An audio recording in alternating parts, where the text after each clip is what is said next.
The morning sun streams into a small cafe. It illuminates dust motes dancing in the air, close on a cup and steam rising, roasted coffee beans being ground, warm croissants in a display. A woman sits alone at a small table by the window. Her name is Eleanor. Silver threads in her dark hair. Laugh lines fan from her eyes. She stirs her coffee slowly, gaze beyond the glass. She has lived a full life already. Love, loss, the quiet rhythm of ordinary days. Now she finds herself at a new beginning. Across town, Arthur works in his garden, his wrinkled hands in soil. He tends tomato plants. A framed photo reminds us he lost his wife 3 years ago. An empty, quiet living room. A small seed of hope begins to sprout this morning. He studies a calendar, thinks of the future. Could there be another chapter for him? Companionship, laughter, the warmth of another person's presence. This is a story about what happens next. Love after 50. Not frantic, breathless youth. Something different, quieter, wiser, perhaps more profound. It knows hearts can be bruised, trust not given lightly, yet the capacity for connection, for joy, for a new spring, never truly fades. The courage to open a door you thought was closed and step into the light once more. First, we will meet Eleanor, the woman from the cafe. She is a retired librarian, a widow of 5 years. She will take a brave step into the unfamiliar world of online dating. She will learn to navigate the digital landscape of modern romance. It feels daunting, and it feels full of promise. Then, there is Arthur, the gardener with the kind hands. After his wife's passing, his world became small. His friends encourage him to join a community dance class. Arthur, comfortable with wood and with nails more than with dance steps, will find himself stumbling into a new rhythm. Sometimes the most awkward steps lead to grace. Finally, we will follow the story of Maria and of David. They were friends in their youth, their lives taking them down separate roads. Maria is a vibrant art teacher, recently divorced.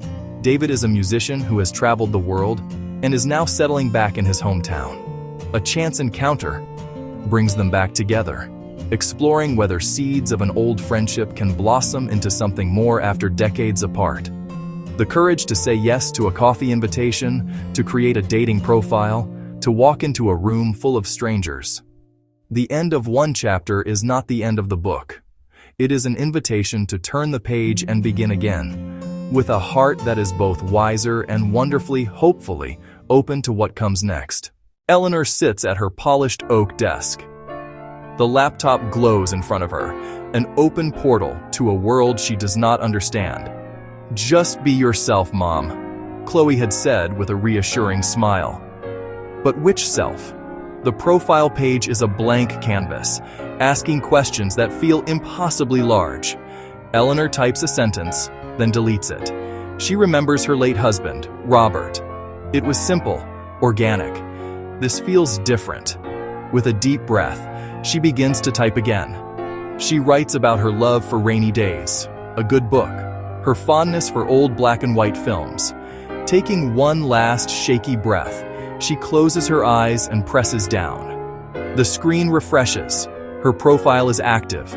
The community hall buzzes with nervous energy. Arthur stands by the doorway, feeling a powerful urge to flee. Okay, everyone, find a partner for the basic step. The crowd shuffles. A woman with kind eyes and soft, graying curls smiles in his direction. Would you care to dance? I would love to, but I should warn you, I have 2 left feet. That makes 2 of us. They laugh. A shared, spontaneous sound that breaks the tension. A simple human touch that feels both strange and wonderfully familiar. Maria arrives at the cafe first. She had a secret crush on him, a fact she never admitted. A man walks in, and her breath catches. It's him. A slow smile spreads across his face, a smile she recognizes instantly. They talk for 2 hours. The initial awkwardness melts away. It is like picking up a conversation that was paused long ago. These are the small victories. The first message, the thoughtful gift, the shared memory. They are the seeds from which something new might grow. Eleanor stands in front of her closet, feeling a familiar sense of panic she hasn't felt in decades. It is the anxiety of a first date. Everything in her closet feels wrong. She finally settles on a simple green blouse. It feels right. At the restaurant, she arrives exactly on time. The small talk feels like a bridge they are carefully building between their two separate worlds. But then, George asks her about a book. The nervousness begins to melt away. They are too engrossed in the act of discovery. I just saw it and thought of you. It's beautiful, Arthur. Thank you. No one has given me flowers in a very long time.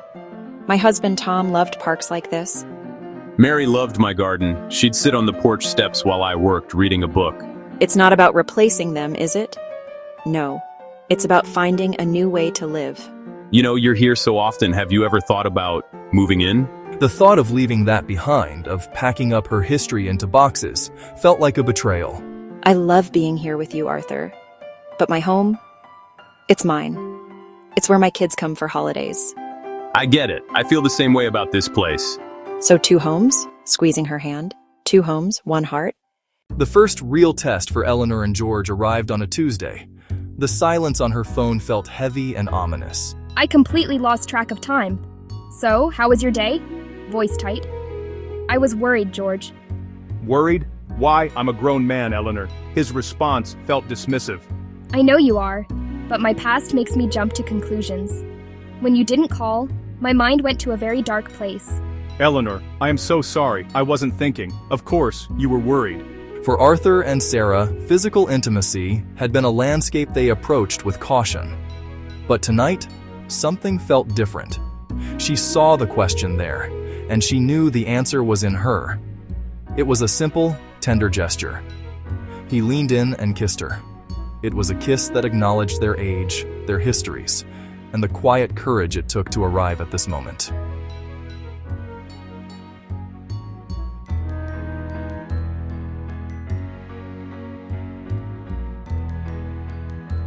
The journey of love after 50 is a quiet and deliberate act of choosing, not with the blind optimism of youth, but with the full, clear-eyed knowledge of what is at stake. It is the wisdom of patience, a redefinition of what a relationship should look like. It is a partnership that values both togetherness and autonomy. Ultimately, the greatest wisdom is found in keeping the heart open. It is the quiet, brave whisper that says, I have been hurt before, but I am willing to try again. And the simple, profound beauty of holding another's hand on a walk into the evening is a choice that is always worth making.